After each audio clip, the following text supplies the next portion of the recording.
In Laboratory Reddit, today's story is...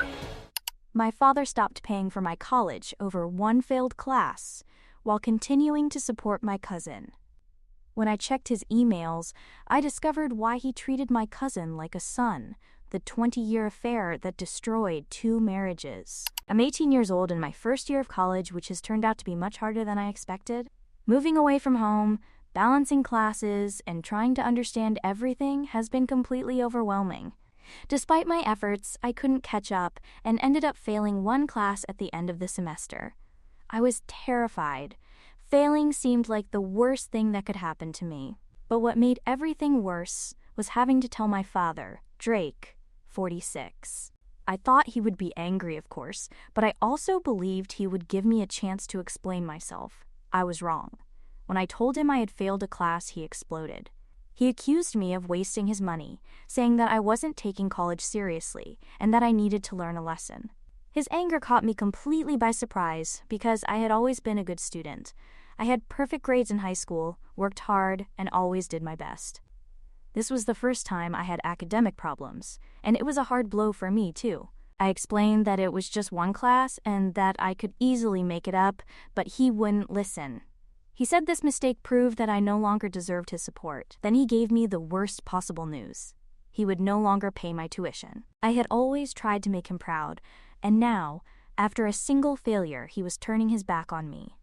All my efforts seemed to have been in vain. I felt like he was abandoning me when I needed him most, and just like that, suddenly, I was left alone. My mother, Sophia, 45, tried to convince him to change his mind, but he refused.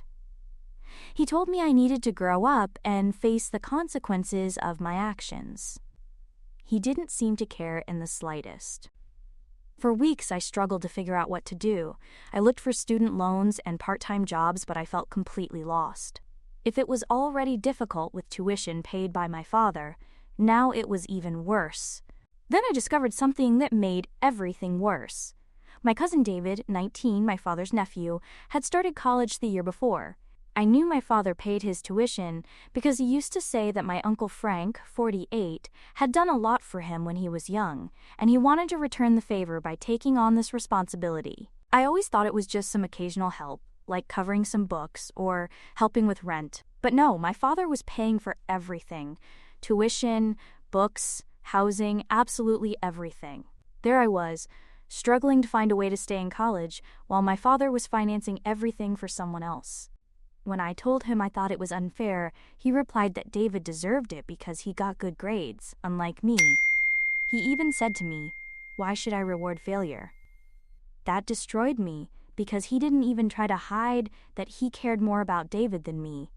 For weeks, I couldn't stop thinking about how much he had hurt me. I felt abandoned and betrayed. That's when I remembered something I had been ignoring for years. Growing up, my father's relationship with Kim, my Uncle Frank's wife, 46, always seemed strange to me. They were too close. At family gatherings, they always found excuses to talk alone or go out for private conversations. They shared inside jokes and laughed in a way that gave the impression they were the only ones in the room. When I was a child, I didn't think much of it, but it always seemed weird to me. Then I learned they weren't close by chance.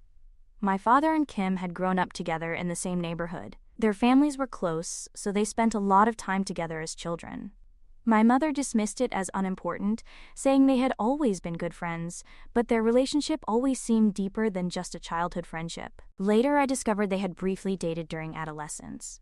My mother mentioned it casually one day as if it wasn't anything concerning. She said they were just friends, and it didn't mean anything, that it had been very casual. But as I grew up, I observed their behavior and couldn't help thinking that maybe there was something more. Even after Kim married my Uncle Frank, she and my father remained very close, too close. The way they talked, the way they laughed, even how they looked at each other, it seemed like they had a history they hadn't left behind. My father always defended Kim, even when it didn't make sense, and she always sought his attention, no matter who else was present. Now, looking back, it's hard not to think that the signs were always there. Their connection wasn't just because they were old friends, it was something more. To my mother, it might not mean anything, but to me, with this favoritism toward my cousin, things fit together. After what my father did to me, I couldn't stop thinking about it. I decided to discover the truth. I checked his emails and messages. Luckily, my father didn't care much about digital security. He had often asked me for help with these things, so I had his passwords. At first, I felt guilty for snooping, but then I thought, why should I care about his privacy when he doesn't care about me? It didn't take me long to find what I was looking for. My father and Kim had been having an affair for years. It wasn't just a passing romance. There were messages, emails, and even photos that proved it was a full relationship. But then I found something even worse. David wasn't my Uncle Frank's son, but my father's. Their messages made it clear. My father and Kim had been hiding the truth for years. They talked about how guilty they felt for lying to my Uncle Frank, and how my father had always seen David as his real son.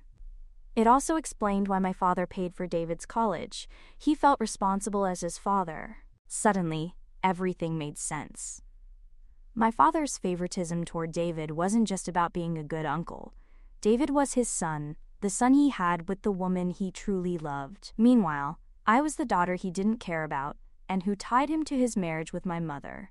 His affair not only betrayed his marriage to my mother or his relationship with my Uncle Frank, but it had affected my entire life, because all this time he had treated me differently. All the times my father acted as if he were morally upright were a farce. He wasn't just a bad father, but also a liar and a hypocrite. At first I didn't know what to do. Should I tell my mother? Should I confront him? I knew I wasn't going to protect him, first for being unfaithful, and second because my mother didn't deserve to live without knowing this truth. But I didn't know where to begin, because it wasn't just my father being unfaithful. This would have repercussions for the entire family. I decided to tell my Uncle Frank. I sent him all the evidence I had been able to gather during those days, along with an explanation of what it meant, so he would understand why I was sending him all of that. When my Uncle Frank called me after reading it, he was devastated. He thanked me for telling him, but said he didn't know how he was going to move forward with this. The situation exploded after everything came to light. My Uncle Frank didn't take long to confront my father and Kim, showing them the evidence I had sent him. Kim tried to deny it at first, but the evidence was right there. My father didn't even bother to deny it. There was no point in doing so. My Uncle Frank was furious. He kicked Kim out of the house that same day, refusing to let her stay even one night. She begged and cried for him to forgive her, but that was never going to happen. Within a week, he filed for divorce, citing infidelity and making it clear that he no longer wanted to be with her. It didn't end there. My father and my Uncle Frank had a business together. After the affair was discovered, my Uncle Frank bought out my father's share. Without that income, my father's finances collapsed. He had been living well above his means for years, and now he couldn't maintain that pace. He had to sell our family home and move in with his parents. As for David, my father could no longer pay his tuition. He had to leave college and go back to living with my Uncle Frank, who was also struggling financially after the divorce. David didn't know anything about this, so he chose the father who had raised him all his life over his biological one. I also told my mother, and although it took her a bit longer to file for divorce, she eventually did. She got half of the marital assets, except for the house, which was my father's. Now my father is ruined, isolated from all family and friends, and has no one to turn to. He has tried to contact me several times, but I haven't responded. I don't feel compassion for him. I don't think he deserves it after everything he's done. He lived a double life, and that doesn't get you very far. That said, I do feel some guilt about David. He did nothing wrong, and now his life has completely fallen apart. Part of me wonders if I went too far. Maybe exposing the affair wasn't the right thing to do. So am I the bad one for exposing my father's infidelity and ruining his life after he chose my cousin over me? Update 1. I'd like to tell you a bit more about my mother, because I think I've told you very little about her, just a summary. My mother has been devastated since she found out about my father's affair. She had no idea anything was wrong, though I think the signs were there. They had been married for over 20 years, and she thought everything was perfect. She trusted him with everything. So when I showed her everything I found, she was devastated. I had never seen her so hurt. I didn't want to be the one to tell her, but I also couldn't keep her in the dark. I knew it would destroy her, but at the same time, the truth was necessary. When I finally showed my mother the evidence, she just sat in silence, saying absolutely nothing. It was as if she couldn't believe what she was seeing. I don't think she expected this from my father, especially not with someone like Kim. Kim had always been a close friend of my mother's. They had known each other for years. My mother never suspected anything. To her, Kim was just a friend, and she never thought my father would do something like this to her. She left the house as soon as she could. She couldn't stay there, not with my father, not after everything that had happened. She moved to her parents' house. I hated seeing her like that. Everything got worse from then on. My mother was devastated. She couldn't eat or sleep. It was horrible to see her fall apart. She stayed in bed for several days, barely speaking to anyone. My grandfather offered to help me with tuition, which was a relief. I felt guilty about it because I didn't want to add more stress to everything my mother was already going through. However, she didn't want me to stop my studies, and I knew I had to move forward even though it seemed impossible. She told me that with so many bad things that had come from this, she couldn't add me dropping out of school to the list. Over time, my mother started talking to me more about what had happened. She told me about my father and Kim's past, and how they had dated when they were young but broke up because they didn't want anything serious. After that, my father met my mother, and they started dating. Meanwhile, Kim started dating my Uncle Frank. My Uncle Frank made sure my father completely forgot about Kim, and that my father was okay with them dating. Everything seemed so simple at first, but now it just seemed like a big lie. My mother never thought anything of it. She never suspected that my father still had feelings for Kim. He had always seemed like the type of man who was completely devoted to her. My mother never thought Kim would do something like this. She always considered her a close friend, a family member. And discovering that Kim had an affair with my father destroyed her. She wasn't just angry with my father. She was also hurt by Kim. Both had betrayed her trust. And I think that's what hurt her the most. For her, it wasn't just about the affair, but about a betrayal spanning years by people she considered family. I tried to comfort my mother as best I could, but it was difficult. I had never seen her like this before, and I felt helpless. My mother couldn't find the energy to do almost anything. I could see that it was even hard for her to look at herself. And then there's the guilt. Next month, I return to college, and I'm afraid of leaving her alone. She's not well, and I feel like I should stay with her, helping her get through this. But I know I can't stop my life, and she has told me I have to go back to college. However, it's hard. Every time I think about leaving, I feel a knot in my stomach. My mother won't ask me to stay, but I know she's suffering, and I don't want to leave her alone. The one I don't feel sorry for is my father. He's also suffering from all of this, but I wouldn't stay for him. I feel guilty for revealing the infidelity, but at the same time, I know it wasn't my fault. There is one guilty party here, and it's my father, but it still bothers me that I was the messenger. My uncle is trying to rebuild his life, trying to maintain some normality with my cousin. But all of this is being quite hard for everyone. My uncle has told me that he can't send my cousin to college right now. He has a divorce ahead, had to buy my father's share, and there are many expenses. He still loves his son because he's raised him all this time, but it's difficult for him. At least it reassures me that my uncle doesn't hate me right now, and has even thanked me for showing him the evidence. Just thinking about staying married to that woman makes him incredibly angry. Update 2. My mother called me yesterday, and she sounded tired. She told me that Kim had been contacting her for weeks, but she hadn't responded. At first, Mom said she didn't see the point. Why talk to the woman who ruined her marriage? But Kim kept insisting, saying she needed to see her, and finally Mom agreed. She wasn't interested in hearing an apology.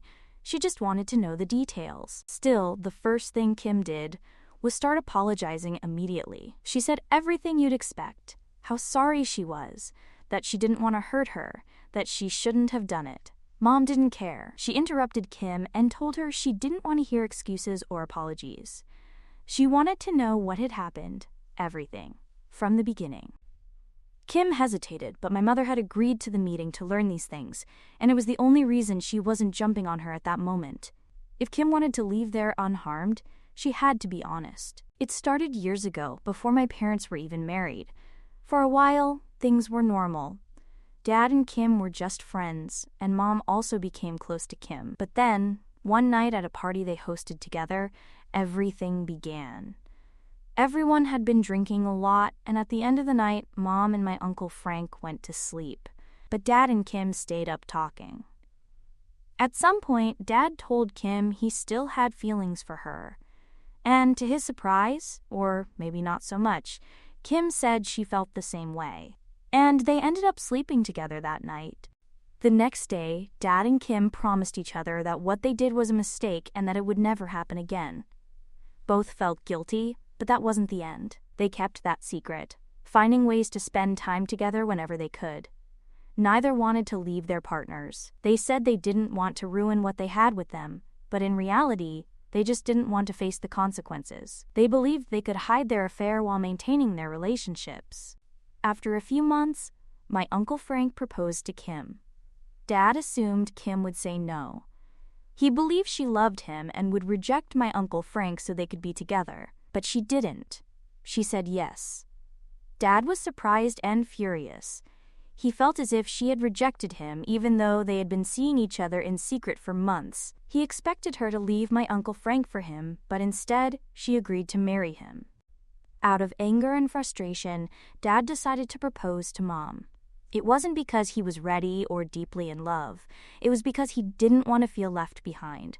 Mom had no idea. She was happy and excited when he proposed, and she accepted immediately.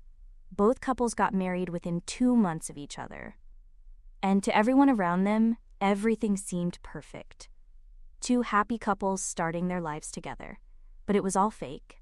After the wedding, Dad and Kim decided to end their affair. They told themselves they could only be friends. But on Christmas Eve, shortly after getting married, the family gathered at my grandparents' house, and everyone stayed there for Christmas. That night, Dad and Kim were alone again. They started reminiscing about the past, talking about when they used to date. One thing led to another, and they ended up sleeping together again. And this time, Kim got pregnant. Kim told Dad the baby was his, but he didn't want my Uncle Frank to know. They decided to keep it a secret and go on as if nothing had happened. My Uncle Frank believed David was his son and raised him as such. Meanwhile, Dad and Kim continued their secret affair. By the time I was born, their relationship had been going on for over a year. Kim told Mom all of this. She admitted that over the years, there were times when she and Dad tried to stop, but they always came back to each other. Their affair lasted years, until I exposed them. Kim also told Mom what happened after everything came to light. When my Uncle Frank discovered that David wasn't his biological son, he was devastated. But despite everything, he decided to continue raising David as if he were his own. He said biology didn't matter and that he still loved him like a son. David is still living with my Uncle Frank, and my Uncle Frank will pay his college tuition. According to Kim, David is back in college now, and my Uncle Frank has taken full responsibility for him. Kim apologized again after telling Mom all of this. She said she felt horrible about everything and wished she could turn back time. But Mom didn't care about her apologies. She told Kim that nothing could undo the damage they had caused. Then Mom got up and left. When Mom called me and told me everything Kim had said, she was devastated. It was already bad enough without adding the pain of knowing the details. But at the same time, she said it was a relief to finally know the truth. Update 3. I came home for Thanksgiving, and it felt different in a positive way. The house was full of people. Mom's friends, my aunts and uncles, my grandparents, and cousins. Everyone was in good spirits, having a lot of fun, and it seemed like everything that had happened had finally lightened up, at least for a moment. The best part was seeing Mom. She looked happier than I had seen her in months. She wasn't as quiet or sad as before. Instead, she was cheerful and talking with everyone. She even made some jokes, something I hadn't seen her do in a long time. It was a great relief to see her better. Being away gave me a knot in my stomach every time I thought about her, which happened quite often. After everything that had happened, I was afraid she would never be able to get over what she felt. But there she was, surrounded by people who loved her, and it seemed like she was finally finding her way back. The day went smoothly. No one mentioned the disaster with Dad or what had happened in our family. It's a taboo subject. At least I felt good because it seemed like I had a family again. Later that night, after dinner was over and most people were just hanging out, the doorbell rang. We weren't expecting anyone, but I was the one who got up to open the door, and when I did, I froze. It was Dad, and he looked horrible, at least compared to the last time I saw him, months ago. He said he wanted to talk to me. At first I told him it wasn't a good time. I didn't want Mom to know he was there. She was doing so well, and I couldn't risk her seeing him and ruining the day because he was being selfish and needed to talk to me. But he insisted so much that to prevent him from being seen, I told him it was okay, we could talk, but not inside. I told Mom it was one of my friends from the neighborhood and that I was going to go for a walk with them. She didn't ask questions, just told me to wear a jacket because it was cold. Our neighborhood is pretty safe, so she didn't seem worried.